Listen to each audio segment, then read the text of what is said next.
Welcome, everyone. Today, I'm pleased to introduce Oswin So.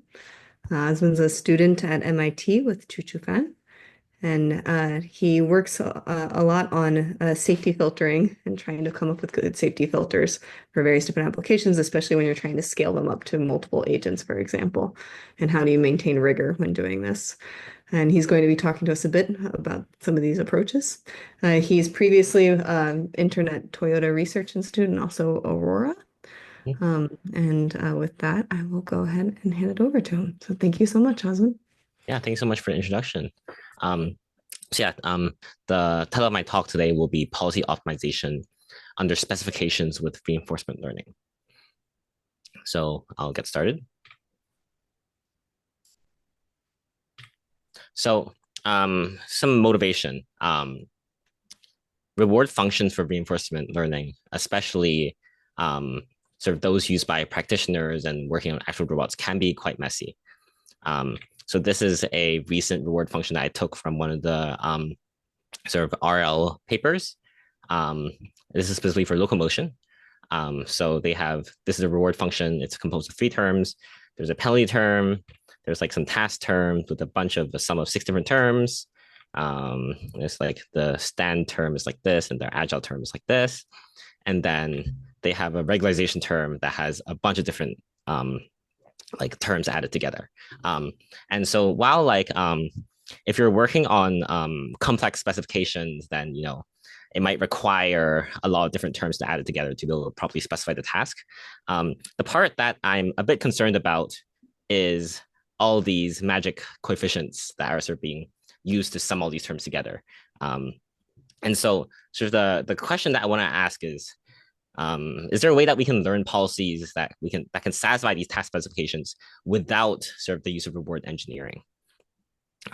So to give you an example, say we have this task of a fixed plane aircraft that we want to sort of drop off something at some goal location and basically like remain safe.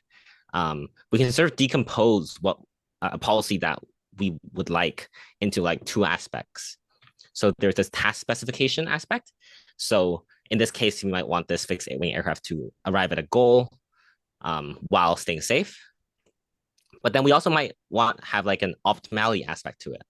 Like a business might want to be able to accomplish these specifications while using as little energy as possible so that they can make as many runs as possible without having to recharge or something like that. But a challenge here is that like sort of these different objectives can be potentially conflicting. But then in this case though, like the specifications we want to satisfy no matter what, while the optimality is kind of like a nice to have. And so there's like an inherent like sort of ordering or prioritization between these different things that we want to consider. So I'll be a bit more rigorous or formal now. So the way we're going to handle this, or the way I'm going to structure this approach in this talk, is via the viewpoint of constraint optimization.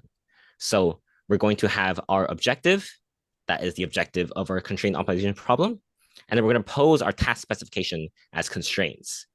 So in this sense, the specification we want to be satisfied no matter what, and the minimization, and then we want to minimize the objective subject to being able to satisfy these sort of specifications. And specifically in this talk, I'm going to talk about 2 different types of task specifications. One is the avoid specification. So basically being able, we want to avoid reaching or entering some region in the state because it might be like dangerous or something like that. And the second one is the reach avoid. So not only do we want to avoid colliding with some obstacle or something like that, we also want to be able to end up at some goal region at the end. So this is a brief summary of how this talk is going to proceed. So first, I'm going to do a bit of a background on constraint optimization. And then afterwards, I'm going to be applying these techniques to first the single agent case with the avoid specification, then the reach avoid. And then in part two, I'm going to be extending it to the multi-agent case. So first on constraint optimization. So with constraint optimization, you have a problem that looks like this, where you have your decision variable. In this case, I'm calling it u. And then we have an objective function, j of u. And then we have the constraint, h of u. And one example of what that might look like would be here on the right, where j is this function on top, and h is this function on the bottom. And so with our constraint of h being less than 0, that would result in a feasible set for u being shown in green. And then under this feasible set, if we want to minimize j, then the optimal solution would be this yellow star here. So it's just on the boundary of the feasible set. And it's the value of u that minimizes j within this feasible set. Now, how do we do constraint optimization then? Or how do we actually solve this problem? So a really common method is via the use of Lagrangian duality. So the idea is we define this function L, that is a function of both u and this lambda scalar that we'll call the Lagrange multiplier. That's equal to j plus lambda times h. And why do we want to do this? So if we look at the original constraint optimization problem, minimize u subject to h of u less than 0 of j, then this is equivalent to this minimax problem on L. So basically, I give you a u, and then you're going to find the lambda that makes this L as big as possible, subject to lambda being greater than 0. Why are they equivalent? So if I give you a u such that h is positive, then you can take lambda to infinity, and this will result in like an infinite cost. And it's only when if you give me a u such that the constraints are satisfied that you cannot take it to infinity. So these two problems are equivalent. Now, what people do is they consider, what if I switch the min and max around? So instead of I giving you a u and then you take the lambda that makes this the worst, what's going to happen is I'm going to give you a lambda, and you're going to give me a u that minimizes this Lagrange multiplier. And there's theory to prove, you can prove that the max-min problem is going to be less than equal to the original problem. So if I denote the value of the original problem as p star, then we can we always have that the solution of the dual problem, which we can call d star, is going to be less than equal to p star. So the hope is that since this max-min problem is easier to solve than the original min-max problem, we hope that by the solution of the max-min problem will give us the same solution as the min-max problem. We don't have that in all cases, but when we do, it's called strong duality. And when strong duality holds, we can use this max-min approach to solve constraint optimization problems.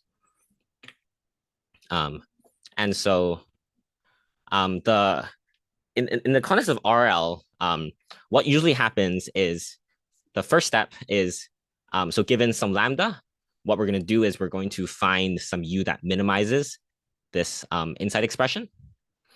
And then afterwards, we're going to find or adjust lambda to maximize the first term.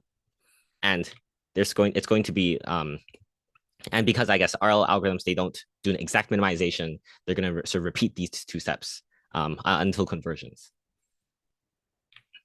So here's an example where we assume that all the optimization or like the minimization or maximization can be done exactly. So on the left, I'm going to plot the Lagrangian for different values of lambda. And on the right, I'm going to plot the gradient. So here's what they look like. And so with the inner problem, first off, the feasible region is shown in green. And what we're going to do in the inner problem, the first step is to minimize over u. So that's shown with the star here. And next, I'm going to plot the value of the original problem, so p star, in yellow. And we can see that for the optimal choice of the Lagrange multiplier, in this case, the dual solution, so like the solution of the step one problem, gets us the same value as the solution of the primal problem, which means in this case, there's zero duality gap. And so we can be confident that the solution we got of U for the step one is the correct solution for the original problem. Now here is a visualization of what happened just now, but in a slightly different point of view. So what I'm going to do now is I'm going to plot the H of U's and J of U's, where sort of for all different types of all different inputs U. So that's what this looks like. So you can visualize, you can interpret this as sort of starting with U equals 0, which would give me H of U equals 0 and J equals like 1. That's this point here. And I slowly sweep through all the possible different types of U's, which results in sort of this curve through this space of H and J. Now, and again, the feasible region is all the H's that are less than or equal to 0. So now I'm going to visualize the inner minimization problem. So minimizing U of the Lagrangian given a lambda. So we can sort of reframe this problem as the following equality constraint problem, where I minimize J plus lambda H subject to the equality constraint that there exists a U where H is equal to HU and J is equal to JU. And so what I'm going to do is I'm going to plot the gradient of this objective here of J plus lambda H in this red dotted line. And so with this constraint optimization problem, we're going to want to sort of travel down the gradient and find the sort of smallest point such that the two constraints are satisfied. So we can find a U that hits this constraint. And I'm going to visualize this using this animation here. So if I'm going to play this, what's going to happen is like we're sort of, this is visualizing the process of finding the U that minimizes the Lagrangian. And if I use a different value of the Lagrange multiplier, here I'm using half of the optimal. If I use the optimal one, then we're going to get something similar. And then finally with 2 times the optimal one. And so what we end up with is this, where each value of the Lagrange multiplier specifies a different gradient and we get a different solution. And if we overlay the primal solution on top, we can see that there's no gap, like the pink star lies exactly on the yellow dotted line. And so this shows that we have zero duality gap. And so our solution of the inner problem or the dual problem is the correct one. And so this is cool. But a problem is that strong duality doesn't always hold. With convex problems, then we can use something called Slater's condition to guarantee that strong duality holds. But we don't have as simple or as easy a rule to invoke for in non-convex problems. So here's an example where I've taken the same J objective function as before, but I've changed the constraint function such that now it's actually non-convex. Like we have 2 disjoint regions where the control is feasible. And I'm going to sort of do the same thing as before. And I guess in this case, the optimal solution subject to this constraint is at 0.4 here with the yellow star.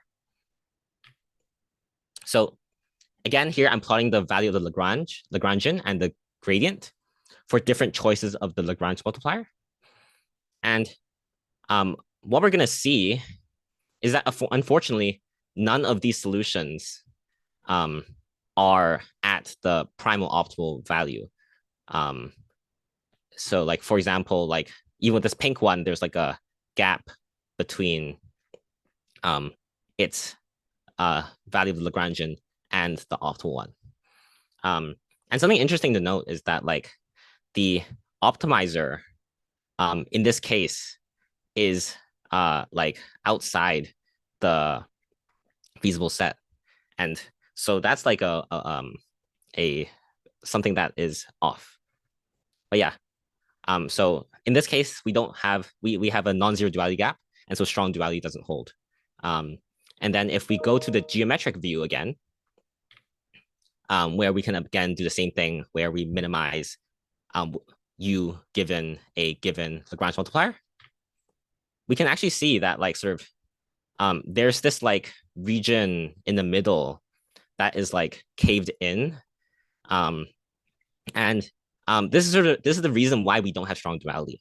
So the optimal solution lies at this point here, but you can imagine how like sort of no matter what lambda I choose, none of the solutions are going to be able to reach this optimal solution for the original problem. And what this means is that no matter sort of what Lagrange multiplier I use, I'm not going to be able to arrive at the optimal solution of the problem. Um, and so, and this is sort of like a problem that is inherent when we don't have strong duality. And we're trying to use these Lagrangian duality methods to solve the constraint optimization problem. So the question now is, do we have something better? Like, can we do constraint optimization without needing strong duality? And the answer here is affirmative by using something called the epigraph form, which I will be introducing next. So we're back at our original constraint optimization problem, and we're going to transform it into something called the epigraph form, which is shown here. And this is how we do it. So we first introduce a decision variable, j bar. And what we're going to do is we're going to take the original objective and put it in the constraint, but with let's sort of saying that j bar is an upper bound on j, while we change the objective in this epigraph form to the upper bound. So this is the epigraph form. It's About where we were. cool. So yeah, the epigraph form is equivalent to the original problem, and this is a standard result in like a lot of like optimization textbooks. For example, like Boyd's convex optimization. And yeah, the way we can interpret this is instead of minimizing the objective, we're going to be minimizing an upper bound on the objective and imposing that this upper bound is actually an upper bound of the original objective function. And so the solution to one is equivalent to the solution of the other. Now, well, before we use this, we're going to make a few modifications. Am I still sharing my screen? Okay, yeah. So Yeah, there's some black patches, but let's just keep going. okay, yeah. So what we're going to do is we're going to combine these two constraints. So basically, we're going to subtract j bar from the second constraint and say that the maximum of these two has to be less than 0. And then finally, we're going to move the optimization over u into the constraint as well, because the objective has nothing to do with u. And so what we've done is we've converted the original problem into this, which has the minimization in the constraint, as well as the original minimization. So this will be like a blueprint for all of the like epigraph form RL to follow. But the idea is very similar to how we solve the Lagrangian duality problem, where the first step is we solve, like for a given j bar, we're going to solve this inner unconstrained problem. And then afterwards, we're going to find the scalar j bar such that this constraint is satisfied. So like such that this expression in 1 is less than or equal to 0. So now I'm going to visualize what this looks like.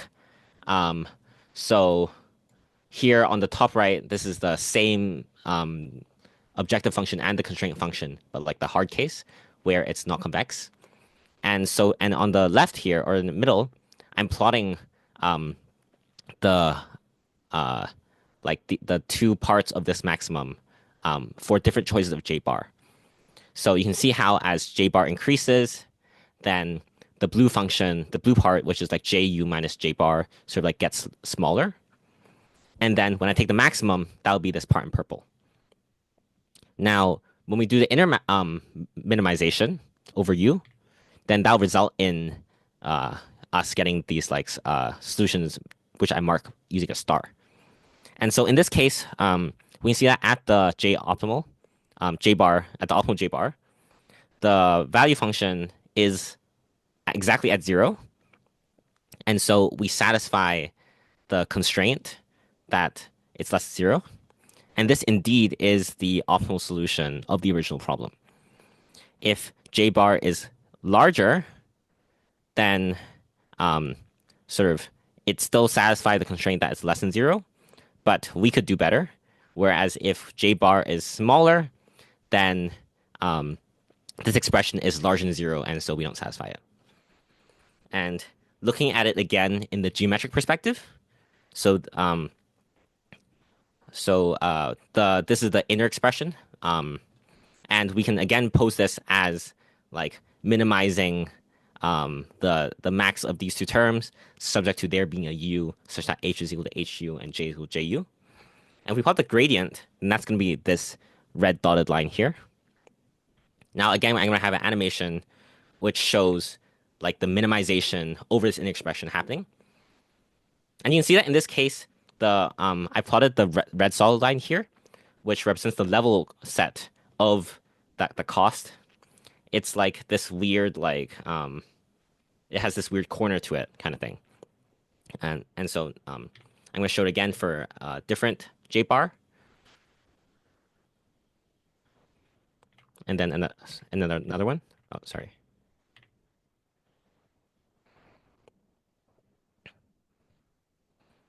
And so what we can see that in this case, even though we don't have strong duality, like because this Epigraph form doesn't use duality at all, we are able to arrive at the optimal solution at this pink star.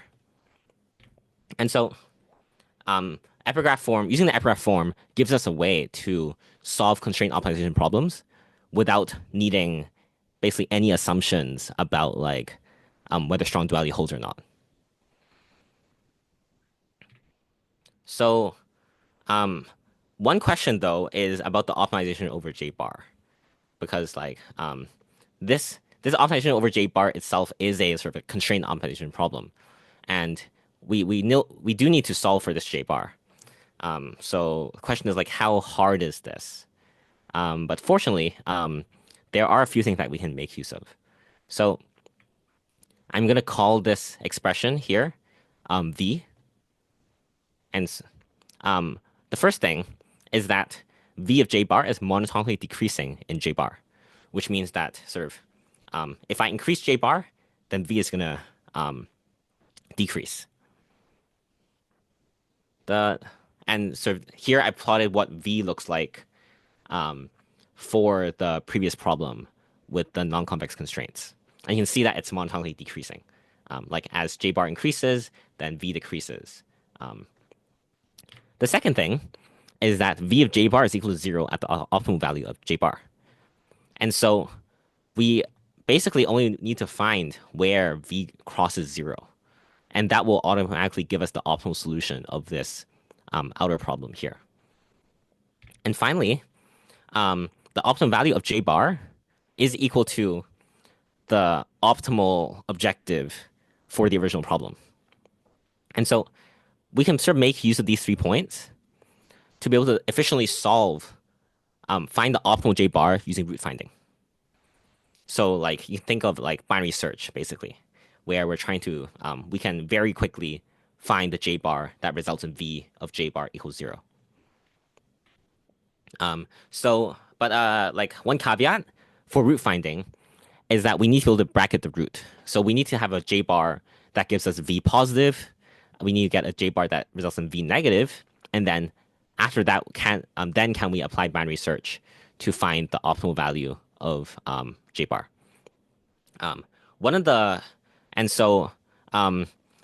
This in general will require some expert knowledge about the problem. But for example, if we can guarantee that the objective function is always going to be non-negative, then we can also this will also guarantee that the j bar of the optimal j bar is going to be non-negative. So this gives us a lower bound. And then similarly, if we can upper bound j bar, or if we can upper bound the objective function, then j bar will automatically obey the same bounds. So we can basically use the some bounds that we know on j as the starting points for our like binary search or like root finding algorithm. And finally, as a summary, this will be like a blueprint that we can use for all sort of epigraph form optimization later on. So well, we split this into two phases. In the offline phase, what we're going to do is we're going to randomly sample a J bar uniformly between our bounds that we got, the lower and upper bounds, and then we're going to solve the inner problem. So given this J bar, find the U that minimizes this expression, and we're also going to get the value, the value of this minimizer, and we're going to do it for a bunch of different J bars, and eventually end up with two functions. One, which is the optimal U as a function of J bar, and the second, the optimal V as a function of J bar. Now, with these two functions, online, we can solve a very simple root finding problem to basically find the J bar such that V is equal to 0. And this will give us the optimal value of J bar that we can plug in to get our optimal U. So, yeah, before I move on, any questions about the previous section? If not, then I will keep going. So now I'll be applying this epigraph form technique for solving constrained optimization problems to the single agent case, specifically tackling the avoid and then the reach avoid specifications. So first, the avoid specification. So we're going to be solving the following constrained optimization problem. So our objective is going to be a sum over infinite horizon of cost, where this cost function is denoted L. And then we want our system to remain outside this set F for all time. Now, first, we're going to sort of make this a bit more concrete. So we're going to define our set F as the super level set of this function H. And so, oh, sorry, the sign is wrong. But yeah, so with this, we can reformulate x not being f in f as saying that h of x is less than 0 for all k. And then finally, this is equivalent to saying that the maximum of these h of x k's is less than equal to 0. So we're going to replace this into our optimization problem, and this is what we get.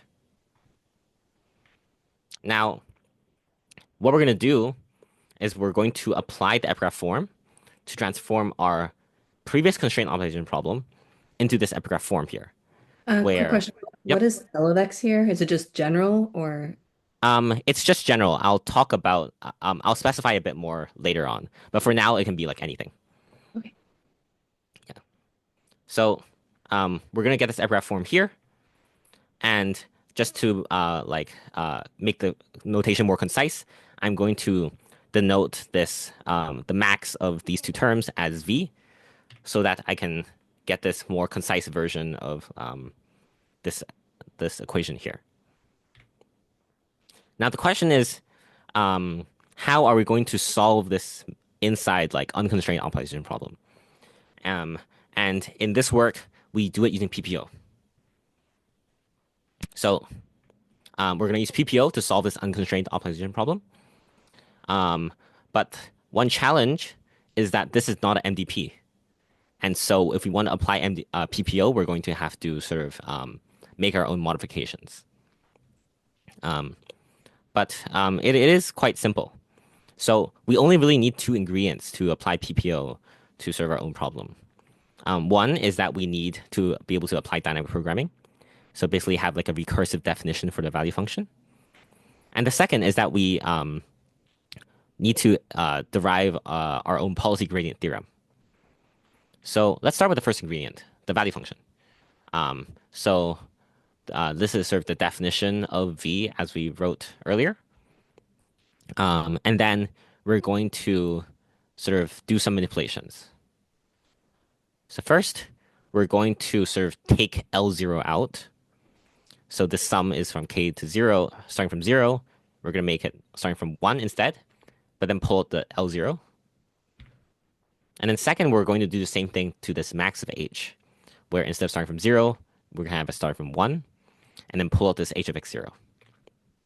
Now, if you notice, this term here, this max of like these two terms, is basically exactly the same as what we had for the definition of v, except starting from the time step k equals 1. And so we can write that, substitute that in, except if you notice, instead of using j bar, we now have j bar minus l, because that's what's in this parentheses here. And what we end up with is we've expressed v at time step 0 as an expression, with an expression that involves v at time step 1. And so we've now related the future value function to the current one. Now we're going to do a few more modifications. So first, we're going to denote this term on the right here, j bar of time step 1. And then this, the original one as j bar of time step 0. And then, so substituting them in, we end up with this definition of j bar. So like, this is what we just substituted with. And what's interesting is that like sort of, we can sort of interpret this as like a dynamics for j bar, where like, you know, this is how the optimal j bar evolves through time. A second interesting thing to note is that this value function here at the top is just the like normal value function for solving avoid problems. But instead of doing it on the original dynamics, this is on a set of augmented dynamics, where the dynamics of x have been augmented by sort of these dynamics for j bar. So we've got the first ingredient down. Now we're going to tackle the second ingredient, which is policy gradient. And it turns out that you can basically perform the same derivation for policy gradient as in normal MDPs in this case as well. So what we end up with is this expression where it's, you can see it's exactly the same basically. The gradient of the value function is proportional to expectation over the Q function times the gradient of log pi. But the new part is we have this condition on xi here, like this is a conditional expectation. And the reason for this intuitively is that say my h looks like this. So like h of 0 is 1, and then h of 1 is 2, and so forth. So the maximum of this is 5, which means that sort of the values of h after this maximum don't really affect the maximum. We don't have this happen in normal MDPs, and so that's why we have this xi here to account for like sort of the fact that these things, these numbers after the maximum don't affect the value or the maximum of h. Do you Cool. mind if I ask So, a quick question? yep. What does PPO stand for? So PPO stands for proximal policy optimization. Hmm. It's like, I guess, you could say one of the most commonly used algorithms for reinforcement learning. Gotcha. Cool, thank you. Yep, no worries. So yeah, this is what our method, which we call epigraph form PPO, looks like. And it'll basically follow the exact same blueprint. So what we're going to do is offline, we're going to run our modified version of PPO on the inner problem. And as a result, get out learn the pi and the value function conditioned on j bar. And then online, what we're going to do is we're going to perform root finding to find the j bar such that v is equal to 0. This will give us the optimal j bar, which we then plug into the policy to get the optimal control. So basically exactly following the blueprint earlier. Now an aside, which relates to Sylvia's question. We can actually obtain a stabilizing controller by using by a proper choice of the cost function. So originally we're solving the avoid problem. We're trying to avoid some obstacle, but we can turn this into a stabilized avoid problem, where not only does it do we want to avoid an obstacle? We also want to be able to like stabilize to some set here. And the way we do this is by choosing our cost function L such that it's 0 inside this goal set we want to stabilize to, and strictly greater than 0 outside. There are a few more technical conditions, but essentially this is what you get. And so now I'll go through some of the results. So here we have a problem on the hopper environment in Majoko. The goal here is to stabilize this hopper to the target position marked in this green box, while we want to avoid the hopper's head falling below, falling into this red region. And here we're comparing against a Lagrangian duality-based PPO method. So here our method is able to successfully like reach the green region, while the baseline unfortunately is not able to stabilize to this green region here. Another example on the F-16, the goal here is to stabilize to a low altitude flight corridor marked in with this green region, while we want to avoid colliding with the walls or the ground. And in this case, the baseline Lagrangian duality-based method crashes, while ours is able to successfully stabilize without crashing.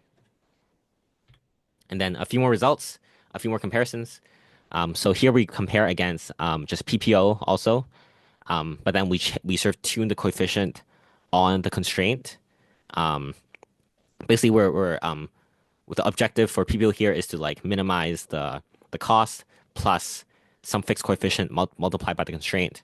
And you can see here that sort of our method is the only one that's able to have really high stabilize rates and safety rates.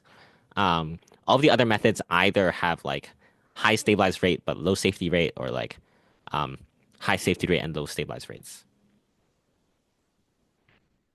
So yeah, that's it for the first work. Now, what we're going to do is we're going to extend this from just avoid to be able to tackle the reach avoid problem. And that's that looks like this here. And so basically the differences from the previous problem are that we now have this additional reach constraint where we want the state at some capital time t to be within the goal set. But then because the time at which we reach this goal is not known, we have to optimize over capital T as well. And so for how to sort of make this a bit more formal, we're going to do the same thing as earlier, where we sort of have the void set defined by h greater than 0.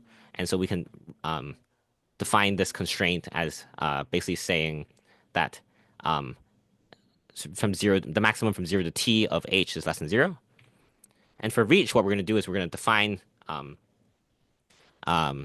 g as the sub-zero level set of this function lowercase g. And so we can write this constraint, x at capital T being in this goal set, as being equivalent to saying g of this x at capital T less than 0. So we reformulate it like this.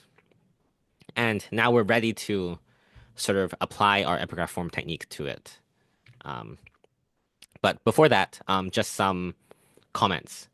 So first off, as I've mentioned earlier, this capital T, like the time when we reach the goal, it's unknown. So we have to make it an optimization variable. And it shows up here. So yeah, the horizon is an optimization variable that we have to solve. And the second part is that this constraint, this goal constraint, it's only enforced at time capital T. And these two sort of aspects are things that normal RL algorithms are incapable of handling. And so this is sort of a type of problem that normal RL algorithms are not able to solve on their own. Like you'd have to sort of change the problem in a way to fit the type of problems that RL can solve. But yeah. So here's what we're going to do. So we're going to, again, transform this to the epigraph form.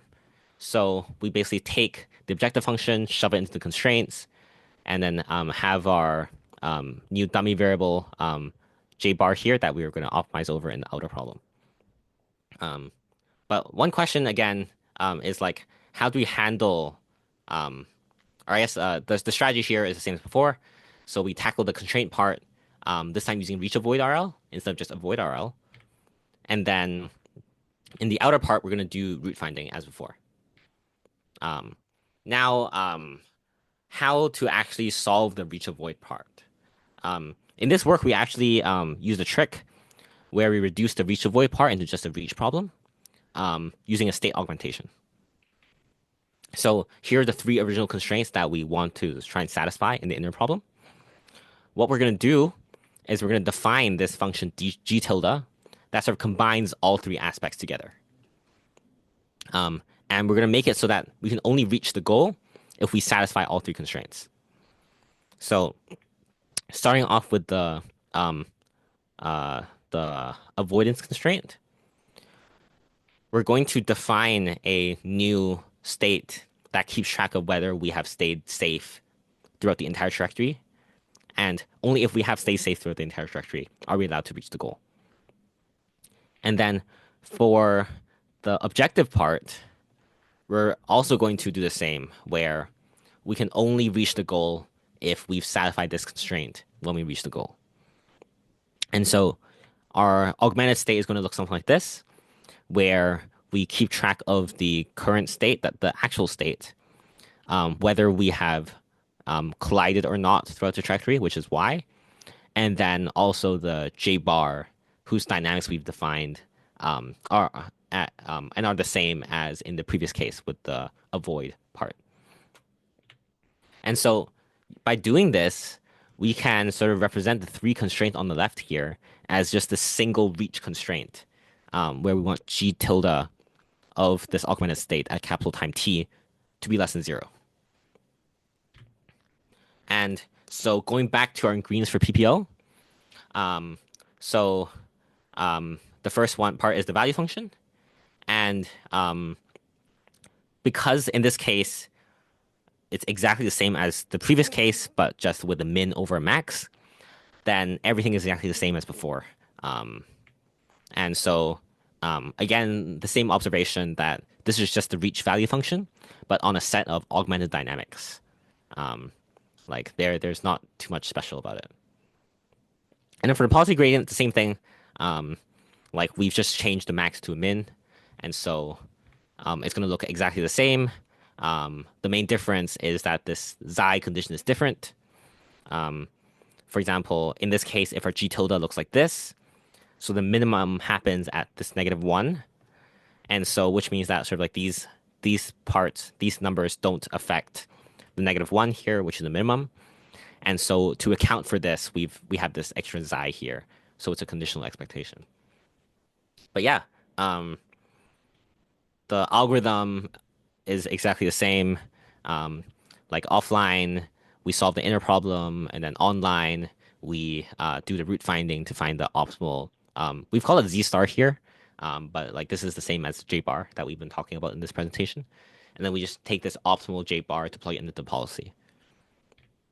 Sorry, maybe Yep. I missed it. Where's finding capital T? So the finding the capital T part happens implicitly by solving the reach problem. And like sort of this is the same manipulations as was done in I guess the original Hamilton Jacobi derivations, where you can like sort of define some additional new controller that like freezes time, and then but then if you do go through all that derivation, then eventually you just get to the like you can just solve it using the like as we've done here, where you just minimize the minimum over time.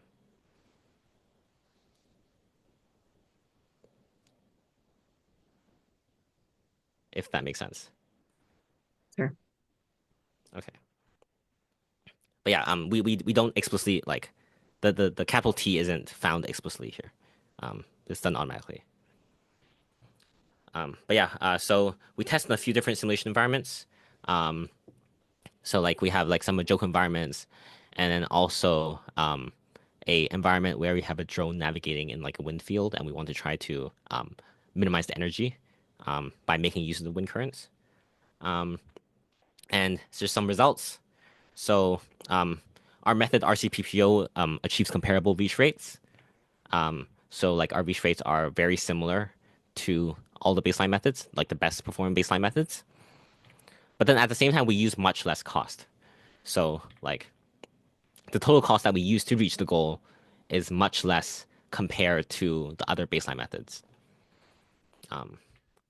And here's one thing that is interesting that we do is we do like a grid search for the reward coefficients. So basically, what we do is that we vary the reward coefficients for a normal PPO, and then we plot the resulting cumulative cost and reach rates for all those different reward coefficients. And what we find is that RCPPO lies outside the Pareto frontier of PPO, but using different reward coefficients.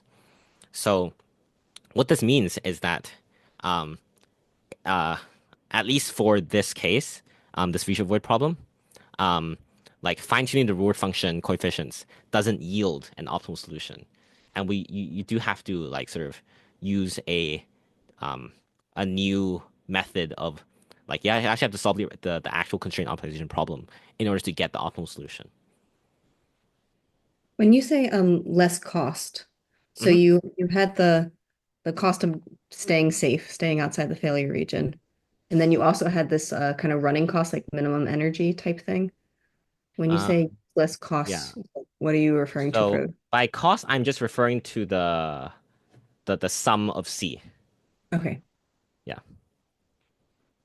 And then by reach rate, I'm referring to like the task specification Mhm. satisfaction rate.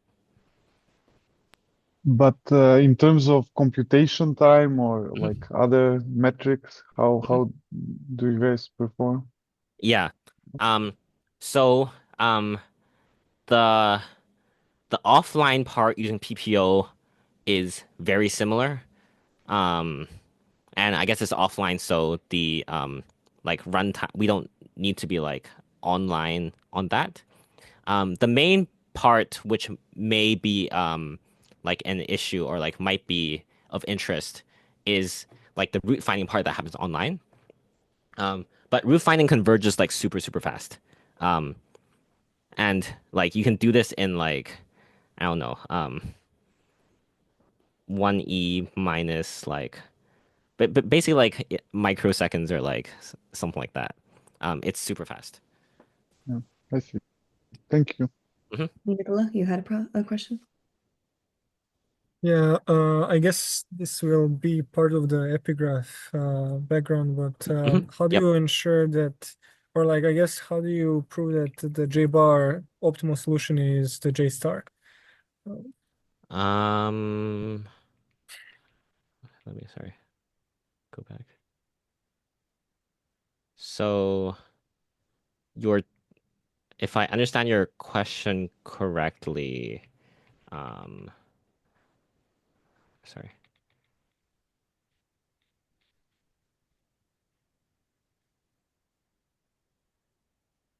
you're talking about the third point? Yes, that's right. Mm, yeah. Um, so uh, let me see if I can very concisely convey the proof. Um, but this is like a theoretically guaranteed thing. Um, basically because like it if J bar if the J bar that you find is larger than the J optimal, then the um then you can set it to be equal to J optimal, and that doesn't change the value of this max.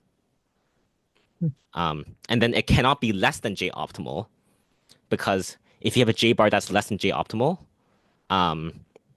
while still satisfying this constraint, then it means you found a solution whose cost is less than the optimal cost, which is a contradiction. Um, that might not have been conveyed the best through words, but yeah, if you are curious, I can write you the math for it offline. Okay, It's thanks. in the Can you? right? Sorry, say that again. It's in the paper, right? This is actually not in the paper. Oh, Yeah. Can you just repeat the first part you mentioned? The second part, I understand when the J star is greater than J optimal. It doesn't make sense because of the cost. What did you say for the first part? For the first part, like we can uh if you just take J bar, like say we found the optimal J bar that's larger than J star. If we try set J bar equals to J star, then you will find that the constraint will still be satisfied. Oh, I see. Okay. Yeah. Yeah, makes sense. Thanks. Yep. No problem. Any other questions? If not, then I will go back.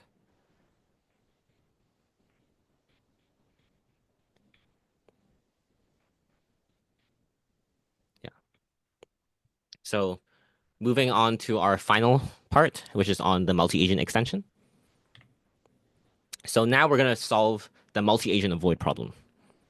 So basically, instead of minimizing one policy, we want to minimize like policies for each agent. In this case, where all the agents will be working collaboratively to minimize this one global cost function, which will be like a function that takes in the states of all the agents. And then we want each agent to stay safe. And so we can again sort of define the avoid set as like using this function h. In this case, though, we make the assumption that the avoid set is a function of the agent's observations, meaning that so like each agent has their own local observations, and each agent is able to determine whether they are safe or unsafe using purely their local observations.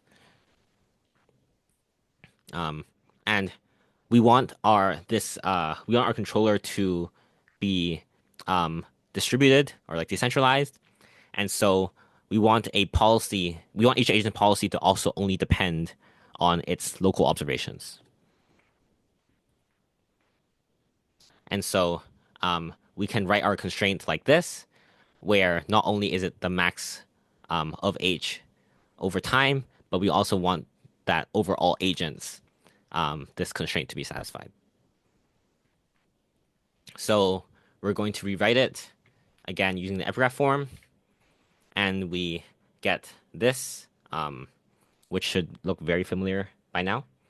To simplify things, though, we're going to define this part, the sum of costs, as VL, and we're going to define the constraint part, define this VH for each agent I as like the maximum of the constraints for agent I. And then finally, we're going to define our value function as before using the two like VL and VH that we defined earlier. One problem here for the root finding step is that this value function is centralized because the task relies on the states of all agents. And so if we want to be able to accurately estimate that value function, this will take in the global state. And what this means is that finding J bar will be a centralized optimization problem because it relies on querying this V function, which is centralized. And this is a problem because we want our policies to not be centralized. And so what we're going to do is we're going to sort of come with a distributed version of computing this J bar.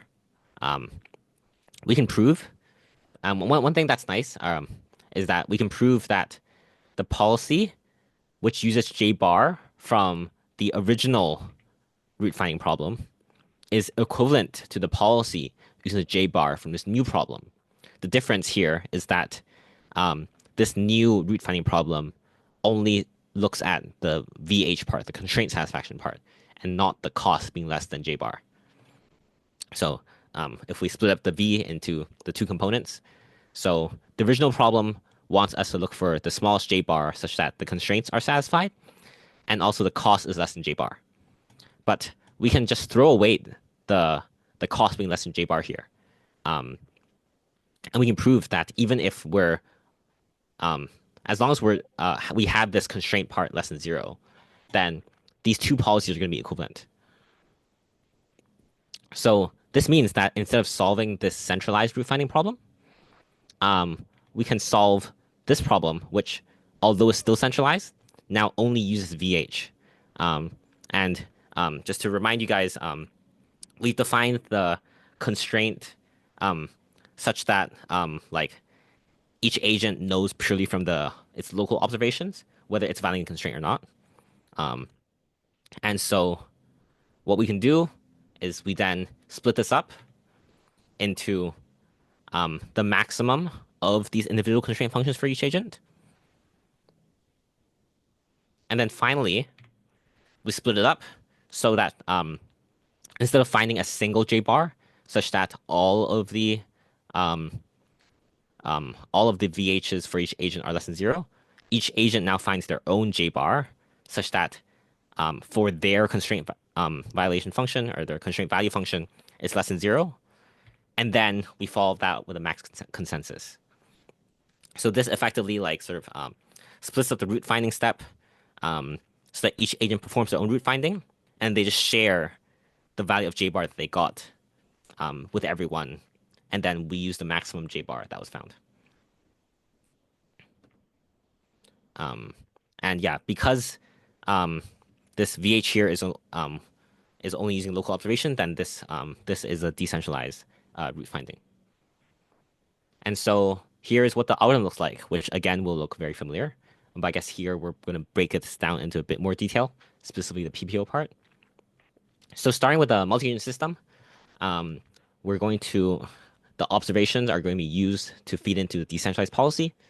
And then we're going to use this policy to do a rollout.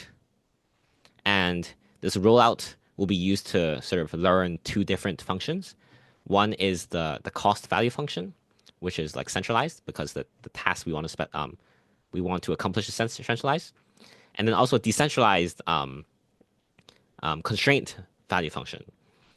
And then we're going to combine these two to define the actual V that we want to minimize.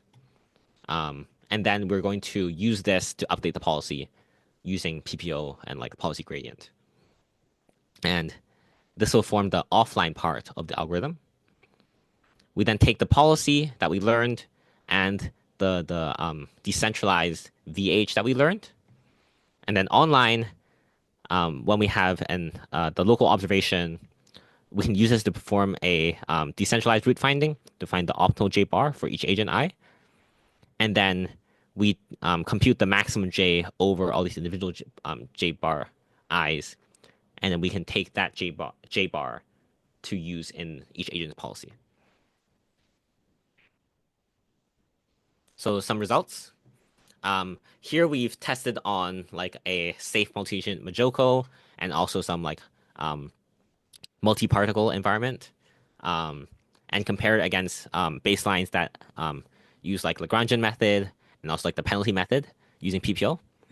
And what we can see is that our method here is on the top left of all the plots, where sort of the more left it is, the lower the cost, and then the more up it is, the higher the safety rate.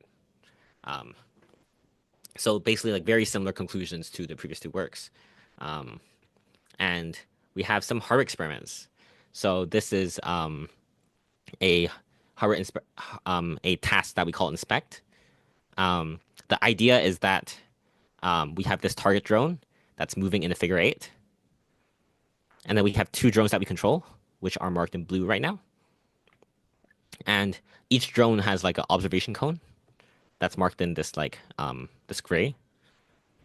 And the task is we want to minimize the amount of time that the target is seen by at least one drone. When the target is not seen, for example, it's outside the observation cone, then we're going to mark it in yellow. And so that's the objective part. For the constraints part, first, we want each agent to stay outside the agent's keep out zone, which we mark in red. And we also want each agent to avoid colliding with the static obstacles that we have here. Does each agent only have access to an RGB image within the view angle that you show? So in this case, we're assuming like a state-based Okay. observation. So they have access to like the position velocity. It's just that for the purposes of the task, Sure. Okay. like they want to keep it. Yeah. And so here's the video.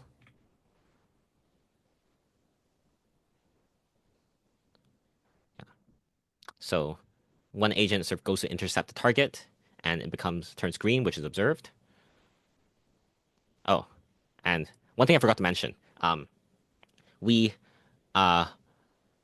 for the observing part, we model it such that the obstacles can block the um the observations. So like if there's like a static obstacle between the agent and the target, then the agent is not able to observe the target. This to model the fact that cameras cannot see through walls, kind of thing. And so in this scenario, sorry, you go. Why do you have these three red circles?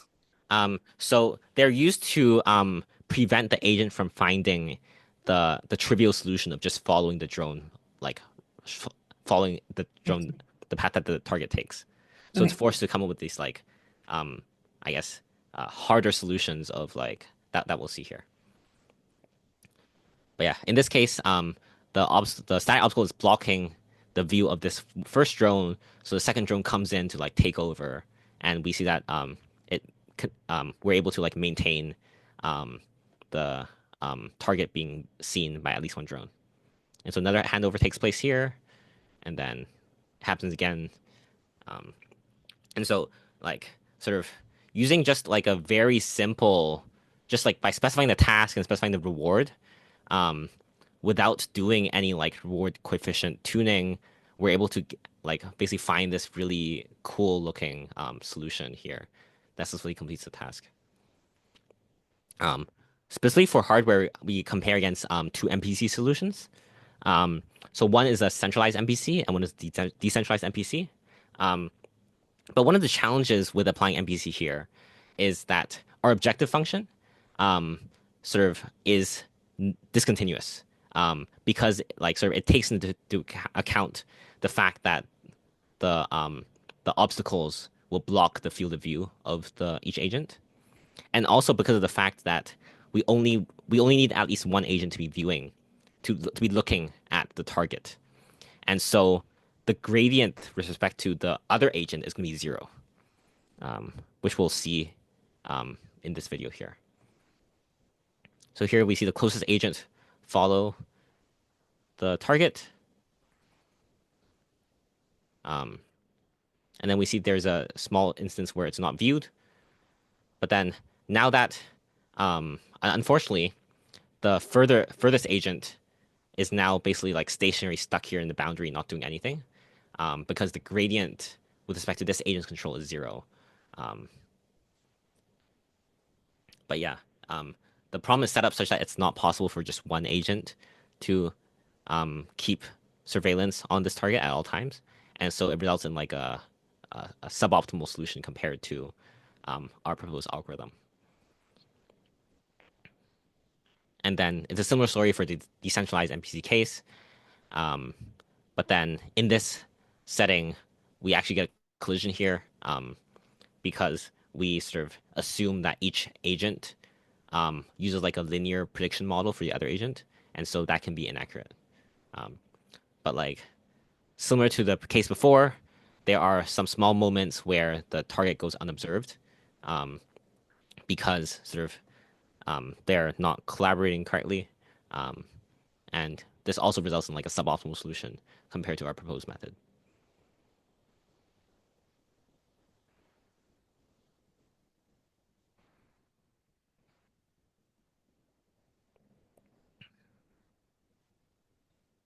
So yeah, conclusion. So first, like by sort of using constraints, we can naturally capture the task specifications.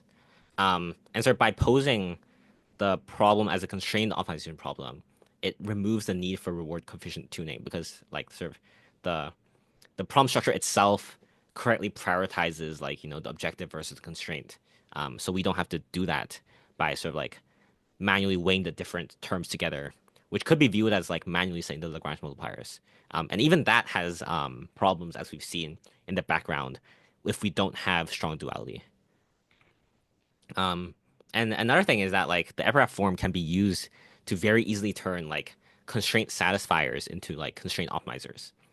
Like in all three of the works here, like very, if you had to sum it up, what we basically did is we took an algorithm that can solve like a void or reach a void or like a multi-agent void, and then we applied the EPRF form, and suddenly we have like a constraint optimizer that can like in addition to satisfying the constraints, we can also perform constraint minimization. Like we can have an objective function that we can minimize. So this is, for example, the minimum cost avoid or stabilize avoid using the right choice of cost function, and then also minimum cost for each avoid. And we've also have like a distributed extension of the EPRF form that we can apply to like multi-agent control to get to obtain like distributed policies.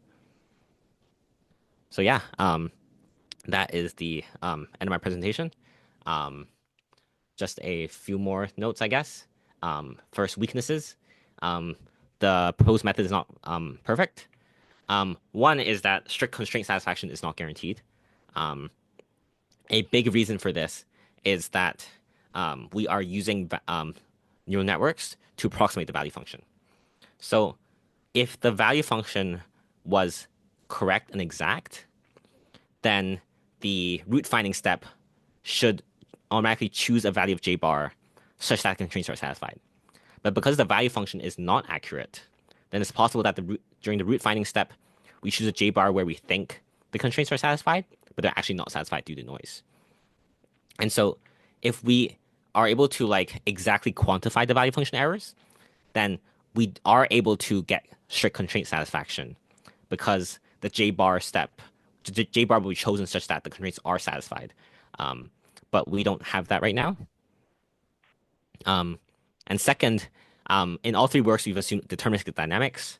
And like sort of the question of what the constraint optimization problem should be in the case of stochastic dynamics is a bit more challenging. And finally, this doesn't address the sim to real gap. And so like if we want to be able to robustly deploy these algorithms on hardware, then we will still need to apply some sort of sim to real technique to improve, like make these algorithms more robust to the errors between like the dynamics in the simulation and the dynamics in the real world. And some resources. So theory-wise, in addition to like the three papers I mentioned, there's actually a recent paper which looks at the EPRF form, but unfortunately not in the problem setting that we've looked at here, but rather in like for tabular robust CMDPs. And so CMDPs are a bit different than what we've looked at here, but the techniques could be extended to be able to get convergence proofs, which they were able to get in their paper. And for tools and implementations, these are the three papers that I've talked about in this presentation. So yeah, thanks so much for listening, and I'm happy to take any questions. All right, thank you so much, Oswin. You already answered the default questions I asked to everyone on when is this a good technique to use and not. We still have a couple minutes left. Are there any questions from the audience? Oh, Nicola? I was just interested to learn more about how did you ensure collaboration between two agents when following a target? Yeah. So we didn't exactly ensure it, but then sort of by using reinforcement learning, we are it's like I guess we are able to optimize the objective and like the entire problem without purely using gradients, which means that like it's like less prone to falling into local minima compared to if you use like gradient-based solver like MPC. And so like sort of in that sense, it's able to have better collaboration as compared to MPC, where because the main problem facilitating collaboration is the requirement that at like only one agent needs to be looking at the target, and so all the gradient information goes to that one agent that is closest, and the other agent that is not closer will not have any gradient information. So MPC is not really able to make this collaboration part happen. So there was nothing explicit that you There was nothing explicit. did. Yeah, okay. That's interesting because the results look pretty good. Yeah. This was quite surprising from our end as well. You mentioned the sim to real thing. How did you deal with the training for the quadcopter hardware? Yeah. So for the quadcopters that we used, like sort of, we were very we relied on like an onboard PID controller. So that was able to like remove a lot of Sure. the gap between the simulation and the hardware.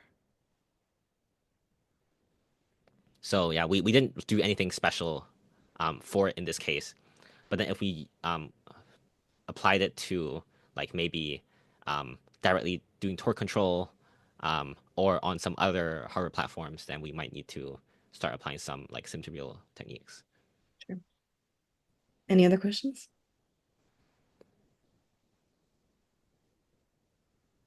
All right, perfect timing. Thank you again so much, Oswin. Sorry for the computer troubles, but I'm glad that we no got worries. there. Yeah, thank you so much for inviting me. Yeah. Thanks for spending your evening with us.